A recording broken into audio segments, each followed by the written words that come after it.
a touch of crack. Come, let's dance to the reggae rock. I'm gonna be talking about my 2007 Dodge Ram 2500 6.7 with the G56 6-speed transmission, manual transmission. I bought it about, this is June 2025. I bought this truck in January of 2024. 2024? Yeah, 2024. Really? Not 23. 23? No, 24. Yeah, about 24. Yeah, so 2024 of January. It was straight piped. It was EGR deleted when I bought it. It had a 5-inch downpipe and like a pretty much just a 5-inch downpipe, and Canon cold air intake filter. I'm not sure if it is the actual Canon housing or if it's just the filter in there, but it is a Canon filter. And everything else is pretty much stock, besides I have a H&S Minimax tuner, which I did a review earlier today on. Go ahead and watch that video. It's on my channel. And just a little short thing about the H&S Minimax. I definitely buy it. If you have $500 or $500 to $800, you're looking to add horsepower to your truck, definitely go ahead and buy it. If you have more funds than that, you're in the you got $2K to spend freely, go ahead and get something else.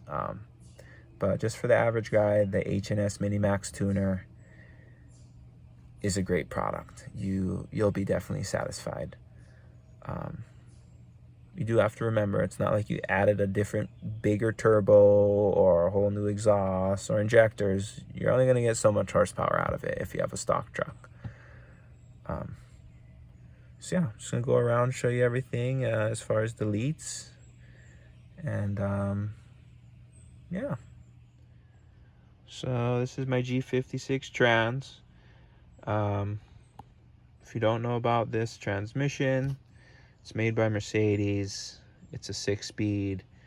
Supposedly one of the strongest transmissions ever put into these 3/4 ton, 1-ton trucks. And that's, up against Ford and Chevy, the strongest. I've hauled in automatic 5.9s. That's the 5.9 Cummins, and you can't compare them. Two different worlds. Slowing down, speeding up, just two different worlds.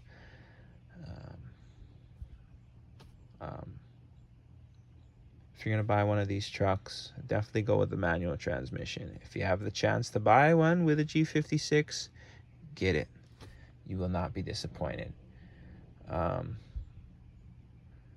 If you're a person who lives in an area with a lot of traffic and you have the tendency to want to go really fast or fast everywhere, don't get the G56 trans. Get an automatic, you'll be happier. But for somebody hauling heavy, more in the countryside, not in the city, this would be the trans for you. Farming, it's tree work. I'm in the dirt work and landscaping, and like I said, love this transmission. Awesome. That's the H&S Minimax tuner. Like I said, 5 stars I would give it, and that's a little hookup I have. It just runs down here behind the rubbers and underneath the dash, and this is the OBD connector for it.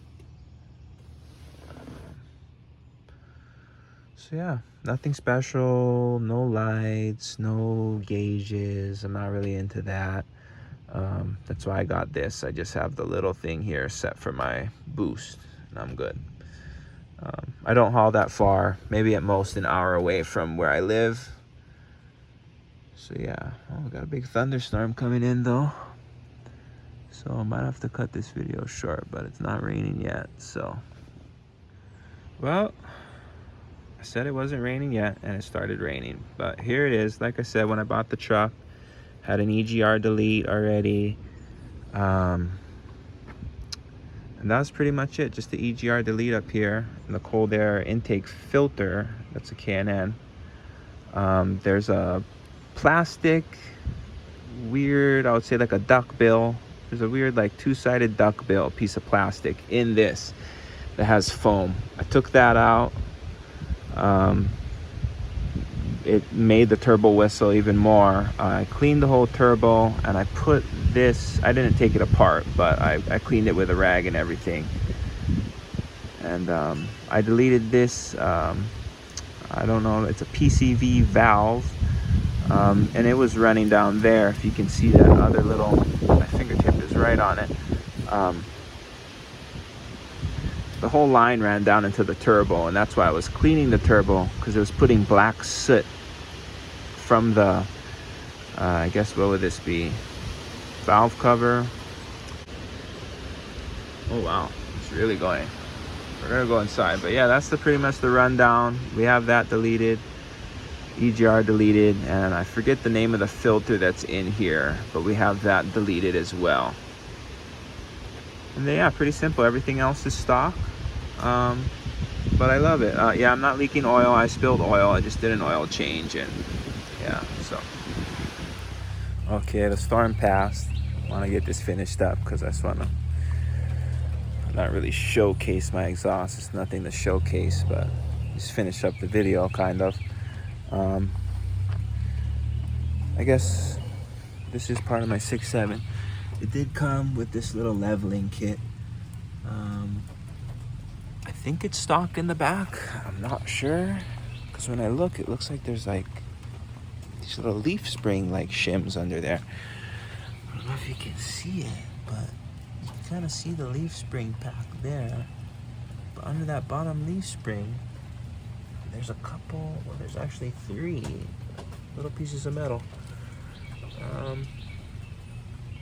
If you have a Ram 2500, go ahead and put in the comments if yours is like that or not. I appreciate it. Do need to do all these bushings. A couple of the bushings are blown out, I think, on the side I was just showing you.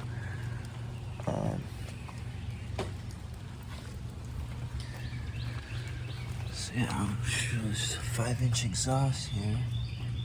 So yeah, there's the exhaust. It just runs back right like pre-axle. I have it tilted a little bit towards the inside of the truck, because I don't like, I was gonna point it towards the outside, but then I realized it's just gonna blow black smoke all over my bed, and my bed's just gonna be black, so I don't want that. So I just put it towards the center of the truck, and yeah. So yeah, that's the 5-inch exhaust and downpipe. There's the downpipe, you can kind of see it right there. It comes down from the turbo. Ooh. And it goes back there. That's that hanger way back there. Put that together. It was, like I said, the truck came straight pipe with just pretty much a downpipe. So I put that back 4-foot piece on with that little curve on the end. I think that was like $60 on eBay or Amazon. $60 on eBay. And then I bought like a $30 welder off Amazon, and I just stuck that thing on there. It did fall off, but that was to do nothing with my welding. It was to do with the shitty exhaust clamp that I used. It was on there already, and I should have known when it didn't get completely tight, you know what I mean? I could see a little air gap there, and air was coming out. I should have known. So it fell off, but went and got a new one, put it back on there, and my welds held on my exhaust hanger, so that's proof my welds were at least solid. They might not be presentable or beautiful, but at least they were solid. So yeah, that's my Ram 6.7.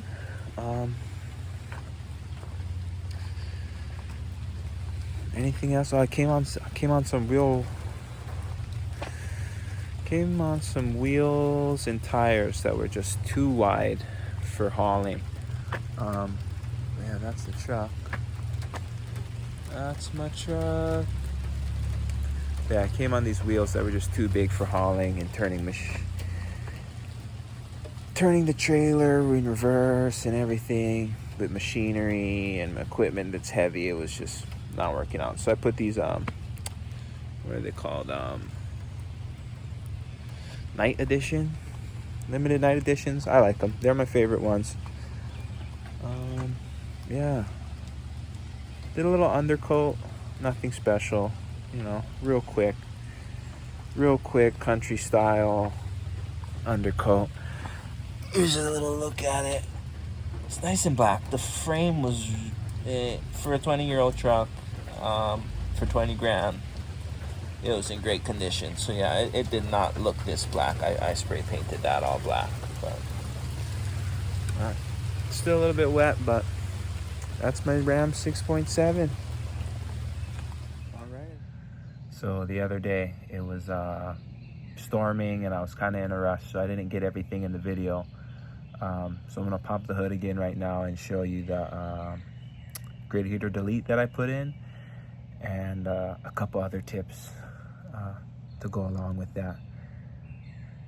Grid heater delete, and then maybe even if you're doing an EGR delete, a couple other tips for that to just do while you're doing it. Okay, here's a second look under the hood. So taking a look at the grid heater delete, as you can see, it's that shiny piece right there. If you don't know that, there's a grid heater that's held in by a bolt on the stock original piece right there that runs from right about here all the way to pretty much the back of the engine, and it's pretty much like encapsulating the intake manifold. But where the air goes in, there's a grid heater. It's for places that are cold like Alaska, and it heats the air before it starts so the engine starts easier. But that bolt can corrode and fall into your engine and then pretty much blow. They say cylinder 6, but to me it seems like it can go in either cylinder, depending on how hard you're going on it or whatever. It seems like it would just get sucked right into cylinder 1 or 2 or 3. But everybody says it goes into 6. So I didn't want that to happen. So I replaced it with a cheap brand. I think it was ICT billet. It was maybe $100. Now I think I saw it for like $80. So if you're just looking for a simple fix, this will totally do it. No leaks, holds boost great.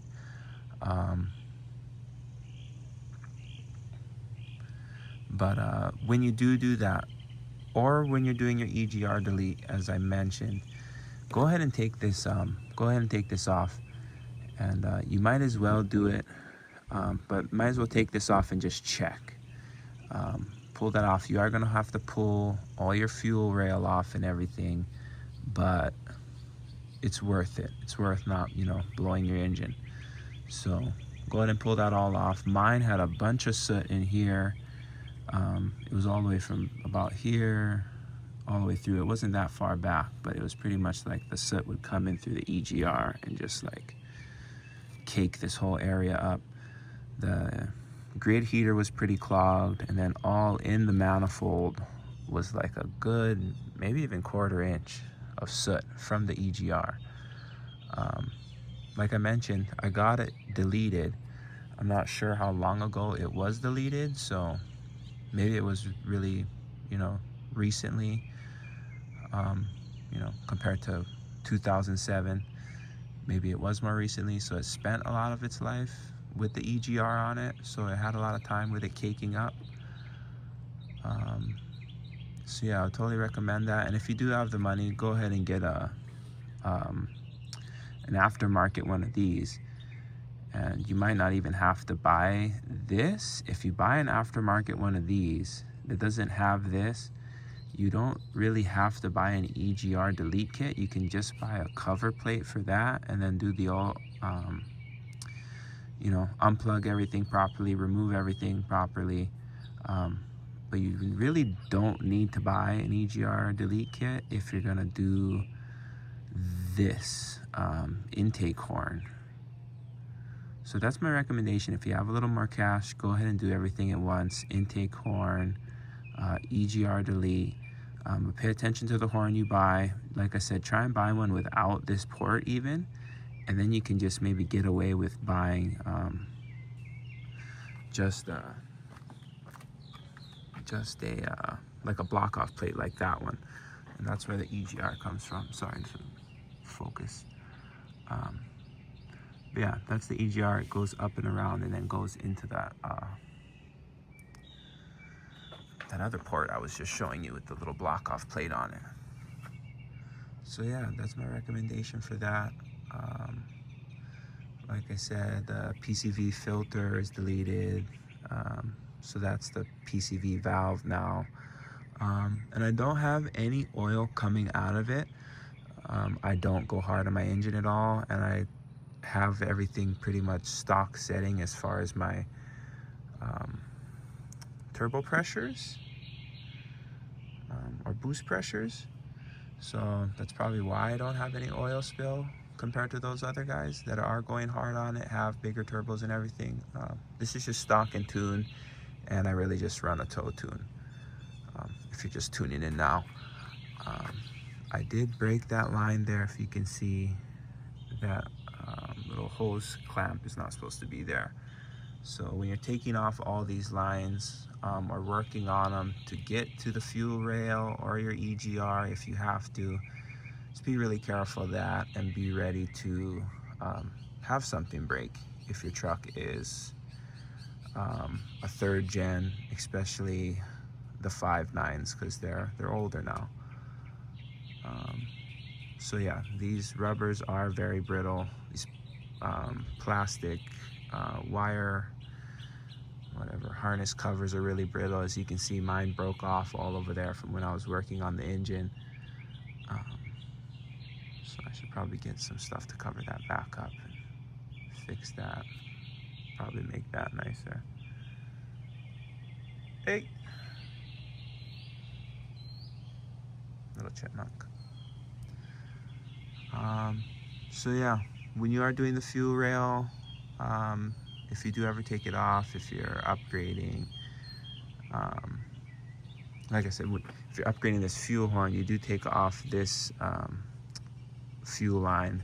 They give you a different one. Actually, depending on the kit you buy. I'm talking about the nice ones.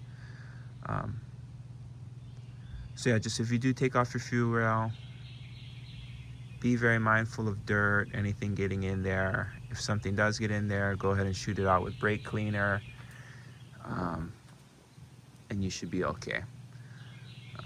Definitely don't just shoot it for like 5 seconds with brake cleaner. Shoot it for 10, 15 seconds, look in it, maybe blow with some compressed air, then shoot some more brake cleaner in there and then do it, because it would suck to, you know, oh yeah, I'm gonna go put in this beautiful new intake horn and we're gonna go, you know, turn up the tune and the boost and we're just gonna go put a bunch of pressure, and you don't even get to do that. You start your truck and you blow an injector just because you didn't want to spend an extra 5, 10, 15 minutes even cleaning apart. Now you have to go spend hundreds of dollars and even more time because you wanted to skip out on a, I guess, cleanliness. So yeah, overall I've got an EGR delete, grid heater delete, PCV filter delete, whatever you want to call that, duckbill thing delete, and I don't know what's up with my turbo because the thing does not sound stock. I'm not sure if it has a different compressor wheel, because it does not sound like everybody else's. I could have not been paying attention, and the silencer ring could be gone on that turbo, and I think that may be the case, that it is modified. So yeah, that's the full rundown, everybody. I'm trying to just think of any other recommendations to bring up. If you are putting back on the intake horn, clean that out as well.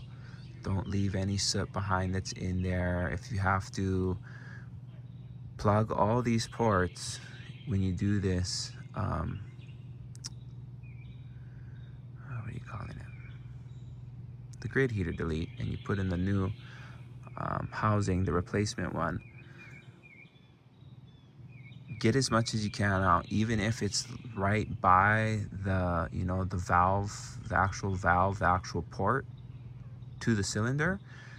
Tuck something back in that port behind it, or get yourself a vacuum going and go in there with what I did was I duct taped like those clear, they're like fish tank tubes or whatever. That's the only way I can explain it.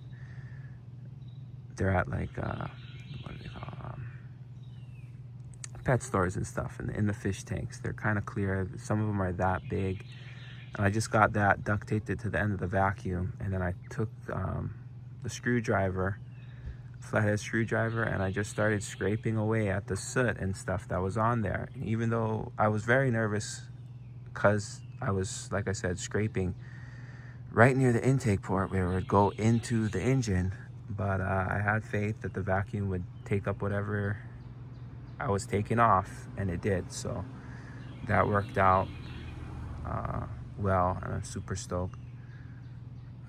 So yeah, that's a big key element, is don't just throw this stuff back together. If you see stuff like that, take care of it.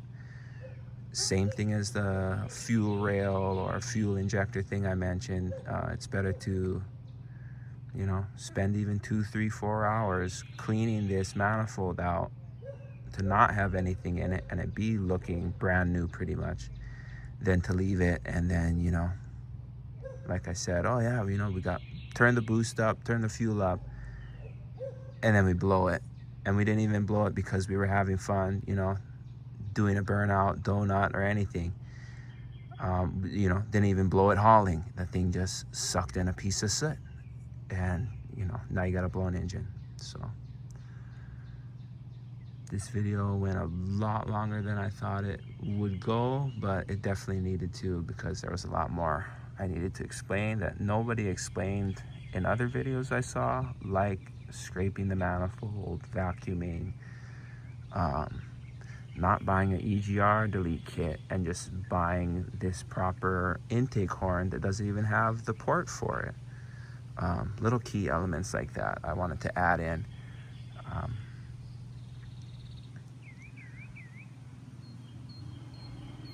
So yeah, go ahead, put in the comments what you have, what you did, anything I should do to mine. I don't have a bunch of money. If I did, I definitely would have changed these things out. Like, I wouldn't have just deleted the you know, PCV filter. I would have, you know, put a whole different valve cover on it. So yeah, what I'd really like to do is, like I just mentioned, I'd like to do a aftermarket valve cover with a catch can set up somewhere, a different intake horn. Then I'd also like to upgrade to compound turbos. I don't know if anybody's seen that, but it's add a turbo kit. I forget the exact company, but it's add a turbo kit. It comes with everything pretty much, and you just be like adding a bigger turbo. I think it's a S464 or S460 compound kit on that. So you'd still have your stock turbo, exhaust brake, everything like that. going back to, like I said, if I have as much money or, you know, unlimited money, I'd probably be probably swapping out the manifold as well when I did the what would that be, the compound turbo kit. So yeah, if I do, you know, win the lottery or something, that'll be some of the future stuff. If I did win the lottery, but honestly, I would keep this truck just because it's a solid, good running truck. I haven't had problems with it. Treats me well, and yeah, it'd be a good, you know, play fun truck. So yeah, if I do win the lottery, that's the stuff I'll be doing, and swapping out that manifold, swapping out all this stuff. Probably doing some internals.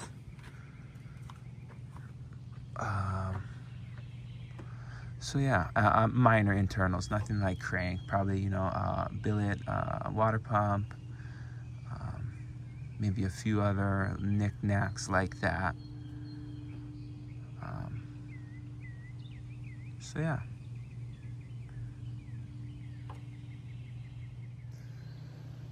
So yeah, that's pretty much everything I've done to my Ram 6.7. I would also like to upgrade the fueling system, even soon. I just replaced the fuel filter in these trucks. If you haven't done it in your truck and it's been a few years, go ahead and do it. This one was like crunched. It had caked up so much with dirt that it started to, you know, kind of implode, kind of crunch down. So I'm happy I did that. Happy nothing went wrong with my fueling. Talking about fueling, this is why I keep kind of just wandering around different subjects, is because I have a lot to say kind of about these trucks. As far as fueling, going back to that, I do want to upgrade that as pretty much as soon as possible. I think if I can't afford to do a fast fuel system, I might just put a cat filter on here instead of the stock and whatever. I really only run this truck a few thousand miles a year, so it'll be a few years before I do that, unless I get some extra cash and want to do it. Going back to fueling, these trucks, if you don't know, have issues with their fuel pumps malfunctioning due to just, you know, overall wear and tear, but probably dirty fuel, bad filters, stuff like that. So what I've noticed is when I bought the truck, it was very knocky, and more I touched things, it went away. But there were guys saying that they put automatic transmission fluid in their diesel when they fill up. Some said they put power steering. So I started with power steering, and it quieted it down. Then one day I thought, you know what? I'm gonna put the red automatic transmission fluid and see what happens. It was a night and day difference. Am I recommending you to do this? Yes, but you know, take caution that it'll make your fuel look like you're running off-road diesel. So if you are a long hauler or anybody hauling that's near DOT, maybe try and find some clear automatic transmission fluid, or put the power steering fluid. That's why I put the power steering, because it was clear and I was worried about that. But the automatic transmission fluid quieted it down so much. It took it from, in my opinion, you know how like Ford 7.3s are very knocky, like it took it from that knocky kind of lunk 12 valve kind of old school diesel sound to very smooth sounding. So I definitely recommend adding those things to your fuel, as long as you don't overdo it. I don't think you should put a whole like quart into your tank. I would say maybe a half quart at max.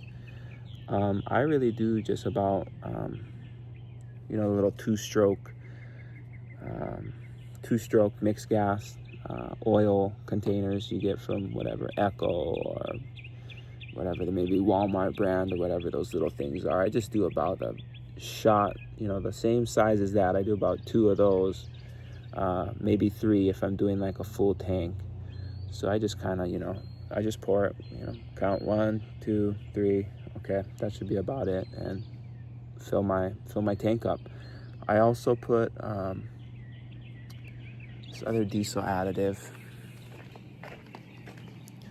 and I have seen a difference in, it was really more like a cleanliness of idle, I would say, which is definitely really nice. Everyday Diesel Treatment, Hot Shot Secret is the brand, or maybe Everyday Diesel Treatment is the brand, but either way, it says treats up to 400 gallons of fuel.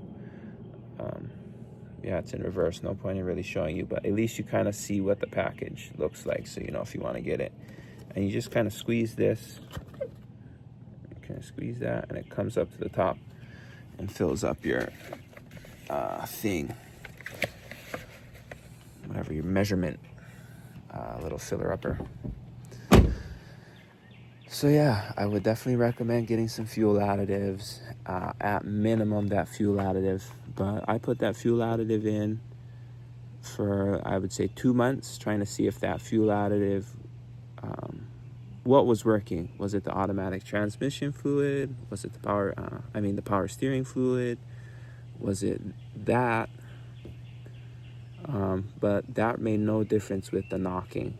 And that's what everybody said, was to put that's what everybody said who was putting in automatic transmission fluid and stuff like that, was it's going to save your fuel system, especially the CP3, CP4, your CP4 or your CP3 pump, the fuel injection pump. So yeah, like I said, the power steering fluid quieted it down, I would say like 50%.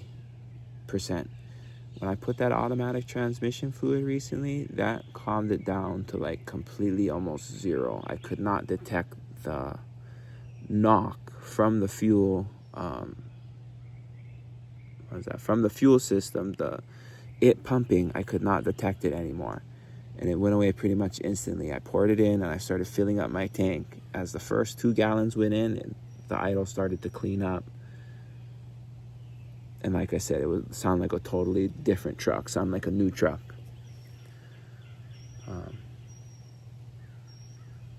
So yeah, that's my little vid. I keep saying that. If I think of anything else, it'll be continued on this video, but I think that's pretty much everything I wanted to get around to. So,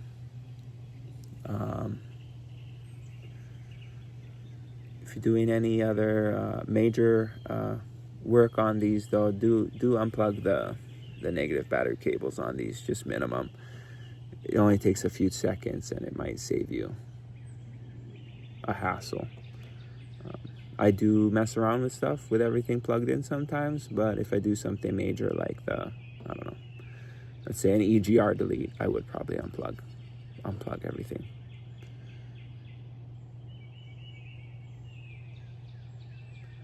But yeah, all right, everybody, put in the comments what you got. Like I said, what I should do, anything I should fix or whatever. Should I add a catch can? So yeah, everybody stay safe out here in these times of 2025. Stay positive, and we'll see you on another video. All right. The music sounds so sweet, it make you move your dancing feet. We got to find a better way.